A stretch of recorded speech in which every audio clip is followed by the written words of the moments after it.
Hey everyone, it's Simi Shaw, and welcome to Trailblazers.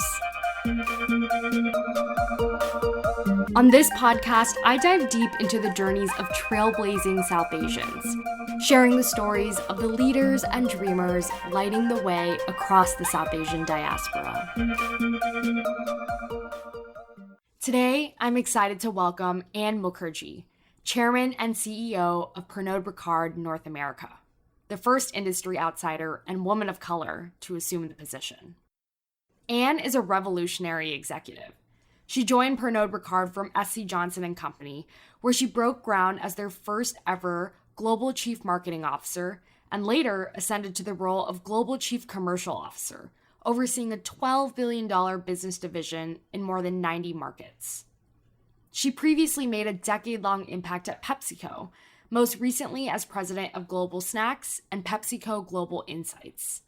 As chief marketing officer for Frito-Lay North America, she created the mantra of transform tomorrow today to create breakthrough marketing. She similarly transformed brands at Kraft Foods Group for over a decade after starting her career at Citibank Diners Club. Ann graduated with 2 bachelor's degrees and an MBA from the University of Chicago. A thought leader and trailblazer, I'm so excited to welcome her to the podcast today. Welcome to Trailblazers, Ann. So great to be on. Thank you, Simi. I'm exhausted listening to that intro, but it's good. It's just a testament to all that you've done and all that we have to talk about today. But, keeping that in mind, you've accomplished so much. I want to take it back to the beginning. Before there was Pernod Ricard and SC Johnson and Frito-Lay, there was Kraft Foods and Citibank Diners Club. Was there a moment when you realized you were C-suite material? Oh, heck no. Oh, no. I'm one of those misfits that just didn't know what they wanted to do with their life. I'm still trying to figure out what I want to be when I grow up. So it's not over yet. Yeah, I was doing my MBA, didn't know what I wanted to get into, landed this Diners Club gig as an intern, right? And they liked me. They ended up paying for school, which was great. But, ultimately it was Diners Club that I really figured out that I love marketing and trying to figure out what makes people tick. And so, I joined Kraft because it really was my second MBA and it was such a great training ground. And I really got into what it was, not just to drive brands, but how to grow businesses from brands. So that's where the passion started. Absolutely. And I always find it to be so telling when someone describes a work experience as getting an MBA or getting their second MBA in this case. It seems like Kraft is where you cut your teeth. You spent quite a bit of time there. What are some of your most memorable experiences? I have to tell you a funny story. When I first started at Kraft, they told me I was going to work on liquid dinners. I was like, is that alcohol? But it turned out it was macaroni and cheese made with liquid cheese sauce. So ultimately I got to alcohol. But, the thing I'd tell you about Kraft is it was an incredible place to cut my teeth, right? And Kraft is where I learned, honestly, I think that's where I started being known as the turnaround queen. I worked on a lot of businesses where my job was to turn it around and, help it grow. And I had such an incredible ride. And it's probably where, because I had turnaround businesses, I didn't really have a rule book. People were like, we don't know how to turn this around, so go figure it out. So I think that's where a little bit of my mix of entrepreneurial spirit and, kind of rigorous marketing kind of came together. So it really was a great experience. I love that phrase, turnaround queen. And I want to spend a second on that because what initially drew me to private equity was the world of turnarounds, the idea of being able to take a business and make it better, transform it. What were some of your key takeaways from the turnaround experiences? I feel like it's such a unique skill to understand how to bring a business back to life. Yeah, it's about, first of all, this has been throughout my career. The first thing is really understanding the problem to solve. Because if you can figure that out, that's really 90% of the answer. And so if you can figure that out, then you can start experimenting and doing hypothesis, kind of stuff. And this is where you experiment, fail fast, learn fast, go to the next thing. So it's about that art and science kind of coming together. And that's probably what I really took away from that. It was that rigorous business analysis with, combining that with kind of, okay, now let's think about, innovative ways to bring in the consumer to realize that financial objective. And so that's kind of like, this goes back to my education, religion and economics. It's where the right and the left part of my brain really came together. I love that because it's something I feel every day, figuring out how to intermingle and mix my love of business and those sorts of learnings with the more creative aspects of my life and work. So that resonates. After you spent a significant amount of time at Kraft, you ultimately made the decision to move to PepsiCo. Why did you make that move? So, two things. One, my mentor, who's been a great guide in my life, Irene Rosenfeld, she had left Kraft and moved to PepsiCo, right? So she kind of brought me over. But more importantly, I always feel like you should be running to something, right? Not running away from something. And I'm one of those people that if I feel like I've stopped learning, like if the water is just not right above my nose, I get bored. And so, I got a little bored at Kraft after a while. So when Irene called, I took the call, moved over. And I have to tell you, this is something that a lot of people struggle with. When I moved over to PepsiCo, I actually took a lateral. And the Oh, reason I wow. took a lateral is because she said, "Hey, Anne, I know you're going to have an incredible future, but you're coming in at a senior level. I want to keep you under the radar so I could really help set you up for success." And boy, was she right. And so then I came to PepsiCo and it was a whole new world. Wow. And is that something you initially struggled with, realizing that you'd be coming in as a lateral hire? Yeah, I mean, look, it was a risk, right? And careers are about risk and reward. And this is why you have mentors. You have to trust your mentors. And I trusted Irene. And, it really did work out for the best because then expectations were lower. So she knew my capability. So it was really easy for me to exceed those expectations early. And that really propelled my career at PepsiCo. Absolutely. While we're here, I want to double click on the point of mentors. I imagine that at PepsiCo, as the president of Global Snacks, you also had the opportunity to work with Indra Nooyi. And between the two of you, we've seen incredible representation of South Asian women at some of the biggest CPG and otherwise companies in the world. How has your identity informed your work over the years? What has it been like having the opportunity to work with other South Asians like her?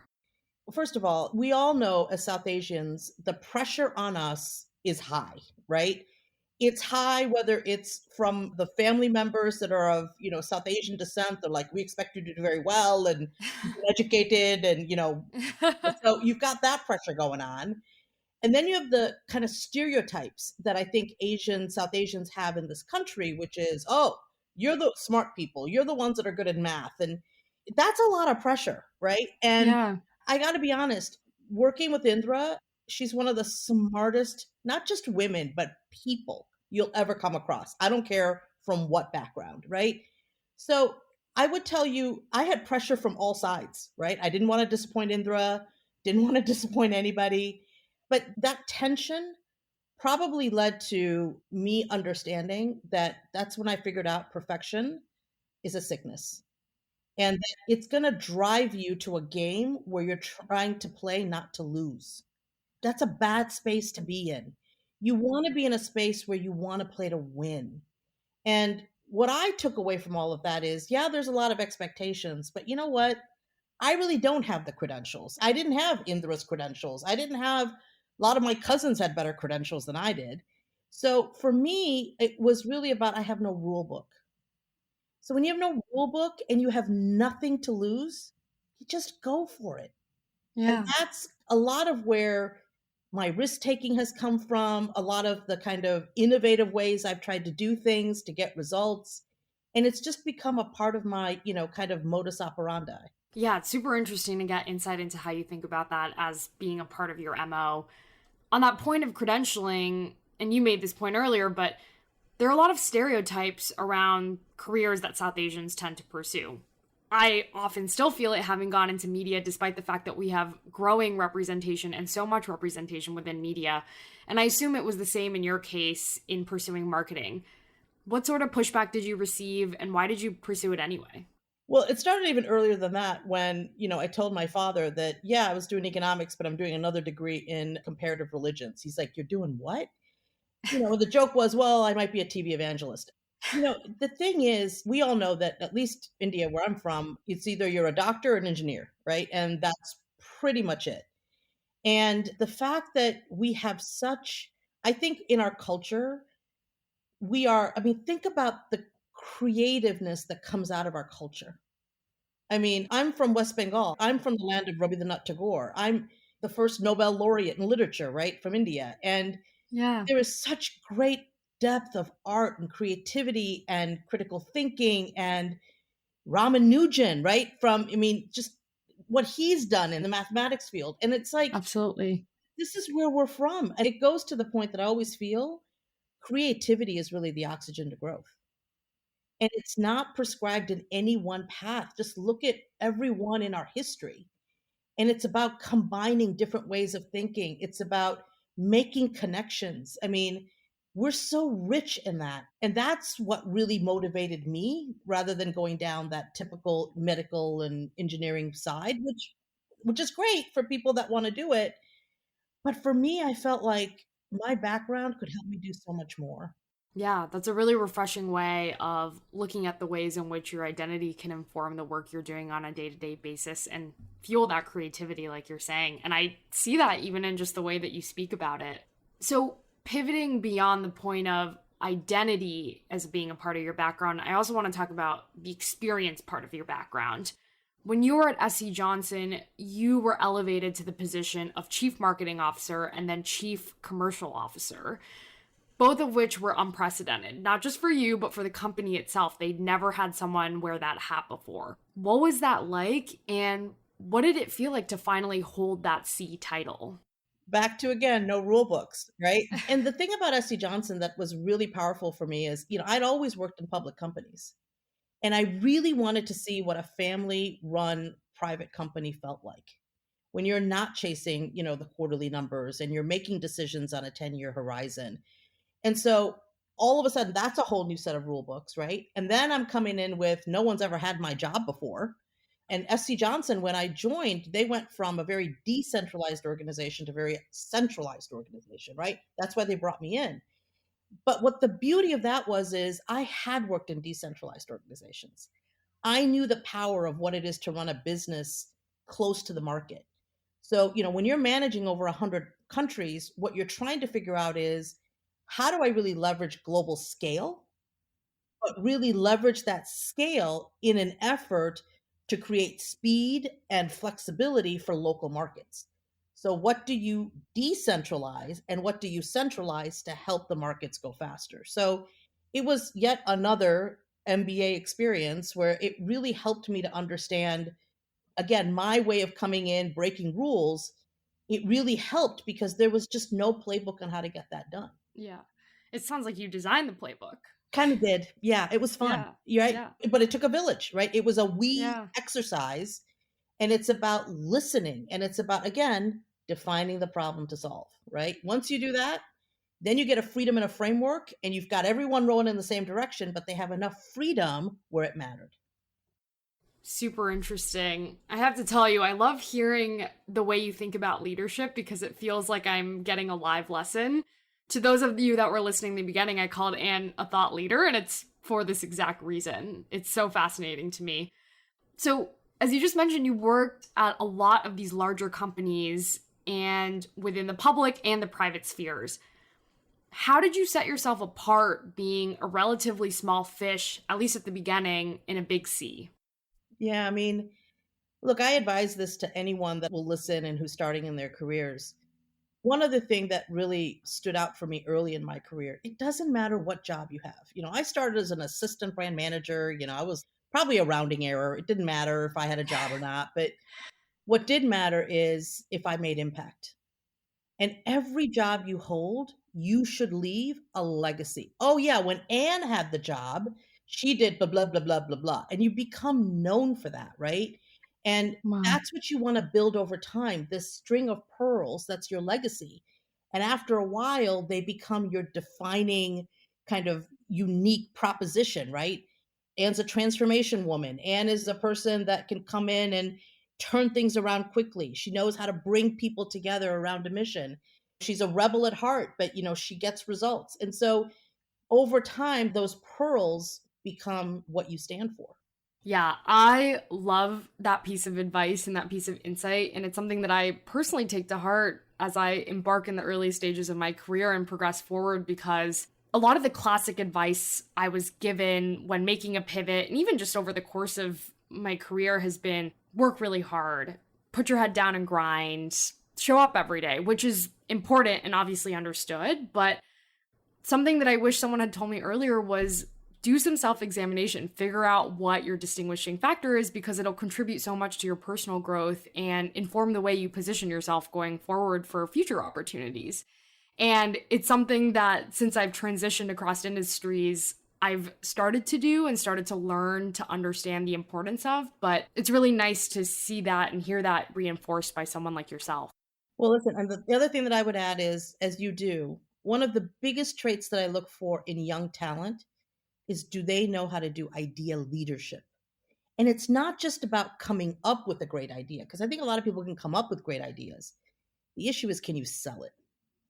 Do you know the audience that you're trying to sell your idea to? How do you get them to feel like it was their idea? How do you get them to get skin in the game, right?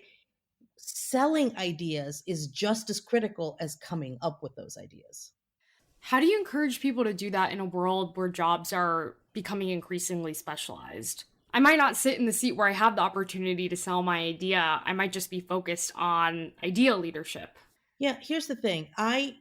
Whether we have specialized roles, general roles, it's important that do you understand how you fit in to the bigger problem to solve?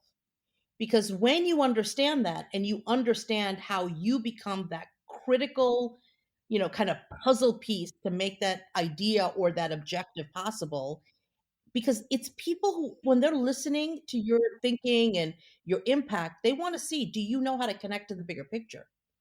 And Yeah. so being curious, and this is what people have to be curious, not just in what you do, but what are others that you're associated, what are they doing? And how Okay. do you link in to make 1 + 1 = 3? Super interesting. Super helpful.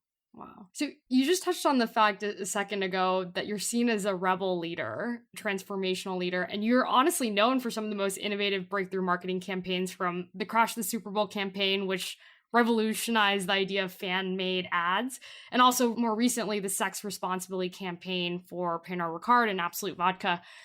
Where do you get the inspiration? By listening to a lot of smart people. My job has never been, I'm not the big idea person, right? If you give me a white piece of paper, I'll just sit there for hours. I'm a builder, right? I'm a connector. And I've always believed in collecting amazing people. And they're usually much, much smarter than I am. And so, what I am good at doing is seeing when I see a great idea, I know how to go sell it. I know how to go make it happen. I know how to break down barriers. I know how to remove obstacles. I know how to push people to make it from good to great, right? I'm very clear about what my skills are and what my skills are not. And in every one of those examples that you just named, there were some amazing people that came up with those ideas. And for me, it was just championing them. And are there any anecdotes about, like, I just imagine these scenes from those early 2000s movies where everyone's huddled in a room trying to come up with an idea for an ad campaign. Do you have any memorable anecdotes for some of these breakthrough campaigns? Yeah, I mean, I'll go back to Crash Super Bowl because, you mentioned it. I mean, just picture this, right? It's 2006. I had just come into Frito-Lay. Nobody knows me from Adam, right? There's this business that I've been given called Doritos, okay, which has been declining year upon year. It's a Wow. multi-billion-dollar brand in massive trouble, right? I mean, if we don't turn around Doritos, Frito-Lay's in trouble kind of a thing, right? And Wow. this was a brand that had just been inconsistent for years, who they talked to, what they did, whatever. And so there was a couple of brave people that said, you know what? This could be a career limiter, but I'm going to sign up for this brand. Give us 2 months, let us go away, and let's go Wow. figure this out. So they did. And they not only did they figure out what the right strategy for the brand is, they created this incredible creative enclave of out of the box thinkers. And so it's my first meeting on Doritos, right? And they come to me and they're like, Ann, we want to go make a Super Bowl ad, so we're going to need, $2, $3 million. And by the way, a consumer is going to make it. I kind of sat there like, what did you just say to me? And here's the thing, back to no rule book, nothing to lose. I had never done a Super Bowl ad before. So I Wow. didn't know that if we failed, it would be a big deal. So I was like, well, okay, let's try it. So I went and convinced our CEO, and, I went and got insurance money. Like, I started setting up the whole thing. And the idea was so brilliant. And at the time, that's when YouTube was just coming out. Consumer engagement was just peaking. And this thing just blew the doors off. And when it's a good idea, that thing ran for 10 years. We Yeah. dethroned Budweiser as the number one Super Bowl advertiser. And we did it for a fraction of what they paid. So when you know a great idea, you just go after it. Wow. I feel like as often as we talk about the successes, it's also important to talk about the failures. Do you have any resonant memories of some of those campaigns or things that you've worked on that haven't gone quite as well? Yeah, big one that made national news. So soon after I took over as CMO, we were all about performance with purpose, right? It was about building businesses with the right purpose. And so we had a brand called Sun Chips. And this was a brand that was about better for you and better for the planet and blah, blah, blah, blah, blah. And we were going to take our innovative technology, which was compostable bags, right? And we were going to launch this. And so you would feel good about not just the product, but the package and, its footprint in the planet. Problem was, it was early technology. And that bag was loud, loud. Meaning there were people who would go on the news and they would like crackle the package and say it's louder than the subway in New York. And it was. Oh my, And people were like, I'm trying to that's eat so Sun bizarre. Chips, but it's too loud. Like, it completely blew up on our face, right? And we had to Wow. go back to our old packaging, and it was a huge failure. But here's the thing, we tried, and consumers appreciated that we did, right? The consumers who care, they give you credit. And so while the packaging was a failure and we had to go back, it was still worth it, and I would do it again. Super interesting. I feel like the common theme that I'm sort of extrapolating here is that it can often be pretty hit or miss. And advertising over the past 10 years even has shape shifted so much with the rise of Google and Facebook and all these others. How have you thought about that? How do you stay innovative in a world that's changing so quickly? Yeah, and this is something I truly strongly believe in. Look, I think brands are like organisms, right? They're like human beings. They have a history. They're trying to stay young. They're trying to stay contemporary, just like we are. And so this notion about if a brand needs to be authentic, it needs to know its timeless story. What does it stand for? No matter what day and age it's in, right? So, a great example of that for me has always been Dove. Dove is a fantastic brand that it really understood at the core of its brand proposition is that real beauty is from within, right? And it's about how you feel. And they really went on to a beautiful, timeless story. But how they bring it to life, I mean, one of the best campaign. I mean, in COVID, we've seen a ton of commercials, right? But think about the Dove ad that ran, which was all the frontline workers and the skin and what was happening to their skin under all that Yeah. PPE. And they talked about taking pride in that skin and how Dove was there to help them take that pride and what beauty they were bringing to the world. That's about timeless stories, telling them in a timely way that keeps your brand contemporary, right? So that's a practice all my teams have always followed. And that's what keeps your brand, that's what makes brands iconic. Yeah, absolutely. And I think a fitting soundbite for what you just said is to take timeless things and make them timely. So, super fascinating. One of the things I've noticed about the work you do is that you're not afraid to get political. You're not afraid to seize the moment and to grapple with the broader cultural context. And I think that's important because more recently we've seen companies shy away from that. Coinbase and Basecamp come to mind. Specifically, they recently told their employees to not get political inside the rhetorical building. How have you grappled with that? How have you stood by your decision to be political and let your employees get political? Yeah, I think as leaders, we have to remember two things. One, we now live in an age where your consumers don't just want to buy brands, they want to buy into them. They want to know what you stand for, and they want to know what you therefore you stand against, right? And so that goes back to the timeless story. The reason we could do sex responsibly with Absolute is because the timeless story of Absolute has always been a provocative brand, right? They believe in the power of inclusion.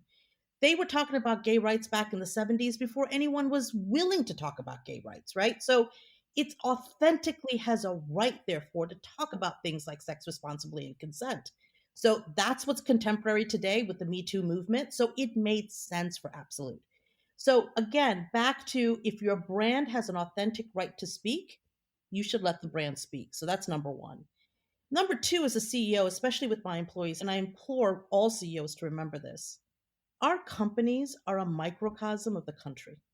I have lots of employees who are conservative. I have lots of employees that are liberal, right? We are a divided America. And Yeah. that's what I'm leading, right? And so to me, it isn't about being partisan. It's about helping both sides be together because they have to work together, right? So it is important. We're in the fray. You can't get out of it. Yeah. You can stay silent, but that's a choice too. That's what Martin Luther King said. So I think all of us as CEOs have to understand, how do you bring people together? And it's in the power of bringing them together and hearing all voices and being inclusive of all sides. That's what you've got to do for your company. That's what you have to do with your brands. Each of your brands stand for something different. Just remember the whole ecosystem. Absolutely. Super interesting. I want to stay within this thread about getting political and taking some of these risks. I imagine that in your transition to wine and spirits, there also just came new challenges, just given that it falls within the category of vice. It's a highly regulated industry. And we're also in the era of cancel culture that tends to affect big brands. What are some of the challenges you face? How have you grappled with them? It's important in this day and age not to be tone deaf. And I think sometimes we become tone deaf too quickly. And as a CEO, and my CMO does this, which is we have to surround ourselves to make sure we hear all voices before we put a brand out there. And so setting yourselves up in a way that you operate. When you do a piece of content for a brand, has legal reviewed it? Has your PR team reviewed it, right? Has your public affairs team that works with the government, have they reviewed it, right?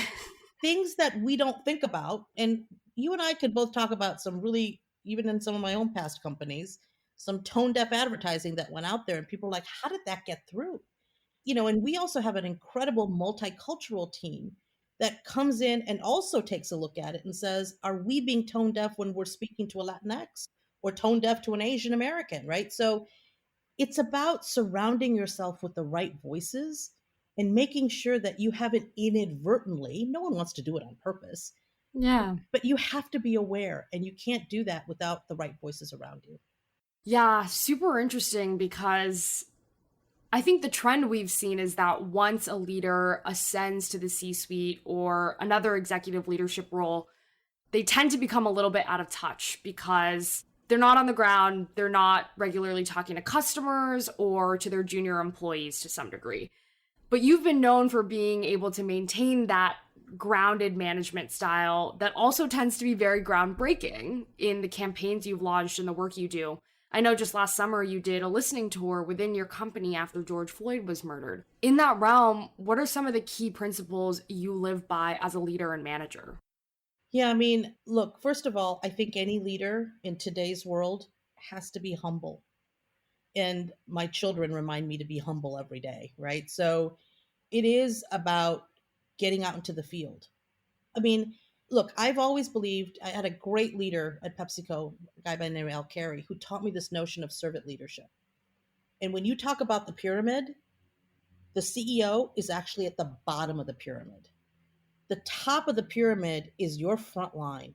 It's those people who are touching your consumers and your customers every day. Jobs like ours, we're actually the least important. My job is to remove obstacles. And so, Hmm. I mean, you got to go out into your field. The fact that in COVID, I could only work from my bedroom drove me nuts. And that's why I went on listening tours because I have to touch and feel the business. And Yeah. literally 2 weeks ago, I traveled for the first time this year. And the first place that I went to was our Fort Smith facility, where in Arkansas, that 24/7 they have produced for us. They went the extra mile and produced hand sanitizers for frontline workers and FEMA and the government. These people, like the first, I just have to go and say thank you and just listen to them. This is every leader needs to do this. And if you feel you're at the top of the pyramid, I think you got it wrong. Yeah, super insightful way of thinking about leadership that I think is important for all of us to consider. I want to spend another second on what you did with FEMA, diverting materials that Pernod Ricard would have typically used to produce alcohol to produce resources for frontline workers fighting COVID. When COVID hit, there were a lot of businesses that attempted to double down on what they were doing. For example, airlines trying to get people back in the air in a safe manner, or others were trying to cut costs and figure out how to keep their businesses going. You doubled down on figuring out how to help with the bigger problem at hand, which was fighting COVID. What inspired you to do that? How did that come to mind? Once again, I'm not a good idea person, but I have amazing people that are. March 13th, I still remember that day. I came back from New York to our home in Dallas. On March 16th, that Monday, I got a phone call from our head of operations, Melissa Ainsworth, who is at our Fort Smith facility, and our head of public affairs, Tara Engel. And both of them said, Ann, we got extra shifts that we can make hand sanitizers. Tara, who's head of public affairs, said, I think I can get the regulation and all the permits approved in 48 hours. If you're aligned, we can produce by Friday. We did the financials. We're like, I can cut costs in other places to take on this cost. And literally Wow. within 5 days, we had the first drum coming out of our plant and being shipped to FEMA. This is, again, a great leader. They're not great. My job is to make sure that the people who are great have the ability to come up with this innovative thinking and go after it. And I'm there to support them all the way. So it really was, it came from the organization. And I couldn't be more proud of our entire organization for what it did.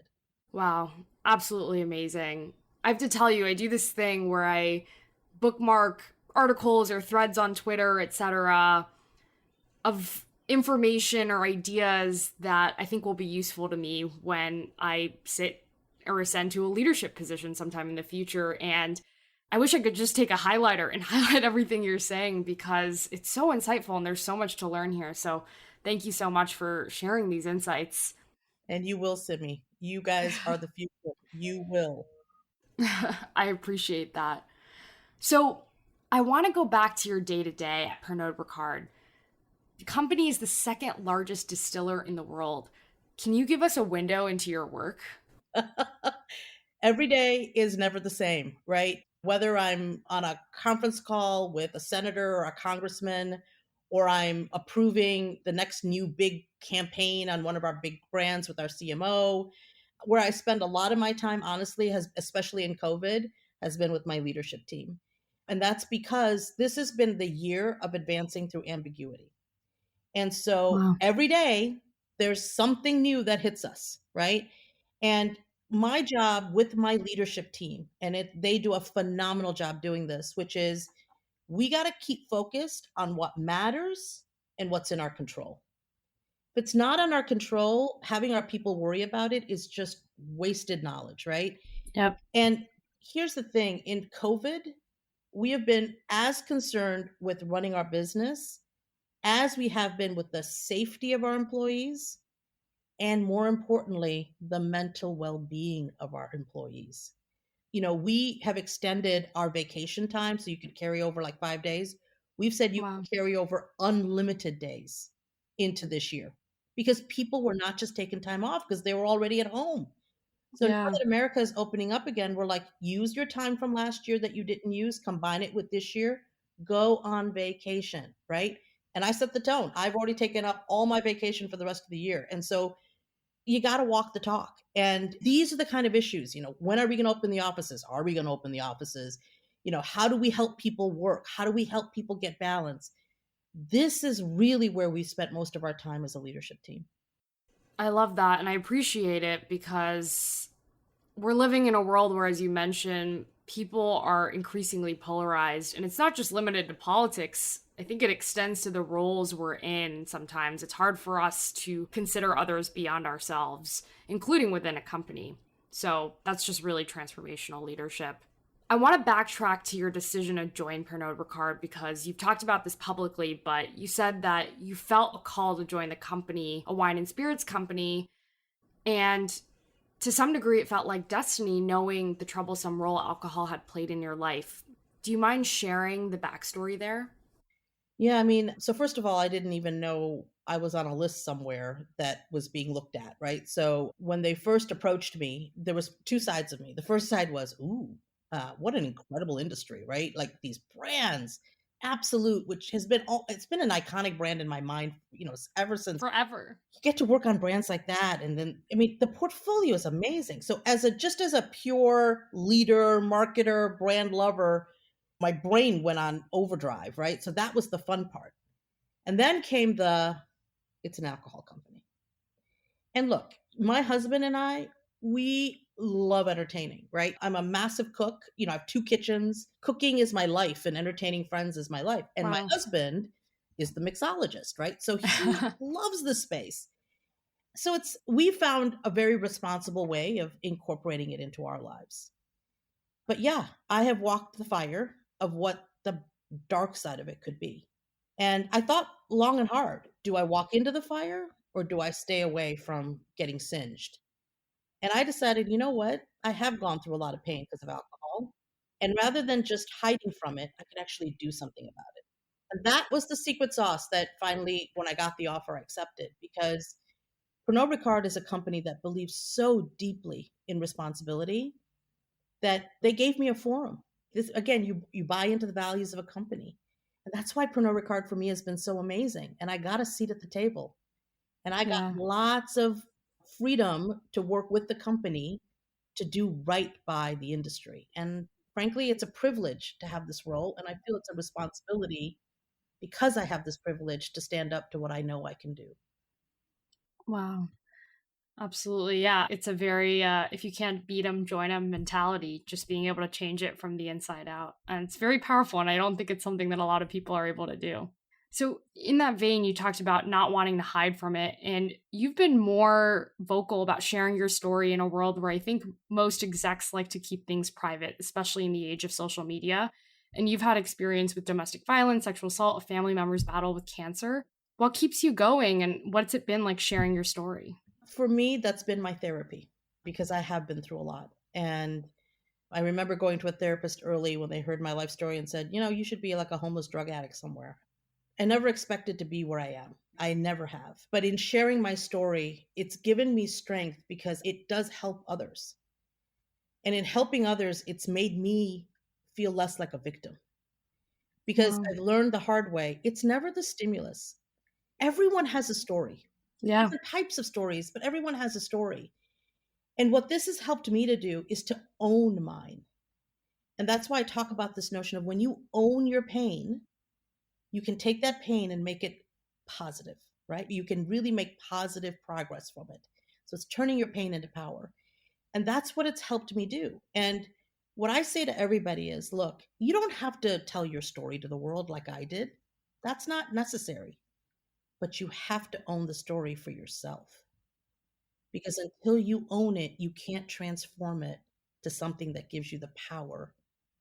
And that's what I tell everybody. So if I can express it such that people can face their own, it's worth it. Yeah. Personally, I feel it's really powerful because it really speaks to young women like me to see someone in your role be so willing to open up about these sorts of personal challenges because particularly before Me Too, there was a reluctance to talk about some of the adversity we'd faced as women of color or people of color. And also because there was this fear that it could hurt your ability to rise up within an industry and get new opportunities. So it's really truth to power to see someone like you speak about it so publicly and openly and use it as a motivator for the work you do on a daily basis and show the world that that's possible. I think it brings a lot of authenticity to the world. And I think people today, trust is at an all time low, right? Yeah. And we've seen that. employees don't trust their employers, people are not trusting the government. And look, I want to be transparent. People are looking for transparency. I have nothing to hide. And if that hurts my career, then it's probably someplace I don't want to be. Powerful words spoken by a powerful woman. So, to me, it seems you translate that authenticity directly into the work. And I'm speaking to campaigns like Sex Responsibly for Pernod Ricard and Engage Responsibly in relation to the Facebook misinformation campaign. You've done so much to progress your industry, the marketing industry, and the industries that surround it. What else do you hope to accomplish? Gosh, that goes back to the question of what I want to be when I grow up. I don't have lofty goals. I'm a person of the moment. I live in the now. And what I try to think about is I don't know what the next issue will be, but when it happens, I'm going to act on it. But ultimately, we are a very divided world today. And, I wish that more people would just seek to understand. And you're going to see a new campaign from Absolute that's going to talk about it. The heart of everything is respect. I may not agree with you, but I certainly should respect you. And it's in our diversity and accepting of each people's diversity and diverse thinking that we'll be better. And if we could just seek to understand, at the heart of everything is that we're human beings. Yeah. And nothing is as strong as the human spirit. So look, I never want to impose my views on anyone else, but I would love to hear other people's views because I think it makes me a better person. There's so much heart at the center of what you do. I really appreciate it. I think it's more rare than we realize. Something that you just touched on is there's so much going on. It seems like every week there's a new global calamity or conflict or a group that is being oppressed or marginalized in some way. How do you grapple with that as a leader when there's so much going on day to day? You can't design a campaign for everything. You can't. I'll be honest with you, it's been hard. And speaking personally, the duality of what I personally am going through, right? I've got an organization in an economy that is opening up, right? They're talking about the roaring 20s and, even restaurants and bars that we thought would take some time to open up. They're all open. Anywhere you go, they're all open. So now I'm trying to figure out, okay, how do we reopen our business? So that's one side. Yeah. And then my WhatsApp lights up and, Yep. and my family in India and my friends in India and what they are going through. We're like rising and they're on fire. Yeah. I've lost so many friends and so many family members, and I've attended more Zoom funerals in India than I care to. For me personally, that's been a hard duality, right? But it goes back to, again, I have to stay focused on what matters and what's in my control. The beauty of Pernod Ricard is I have incredible peers around the world that are also trying to lift their businesses and their people and the societies they serve.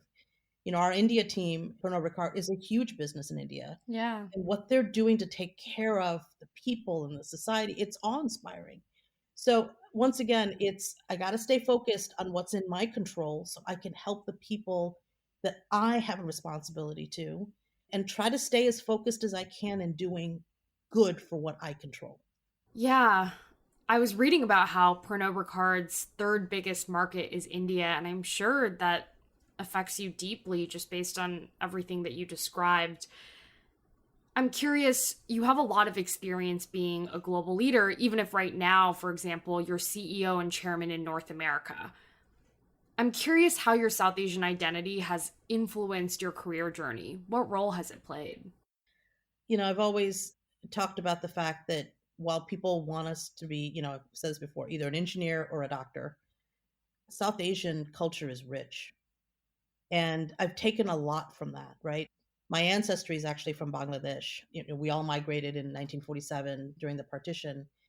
But I've actually traced back my roots. And, I've come from a part of Bangladesh that is a resilient group of people, right? Typhoons every year. I don't know how they survive. Like, these are warriors. And I think that spirit is in me. And being a South Asian, back again to this notion of I try to take the good and not the bad.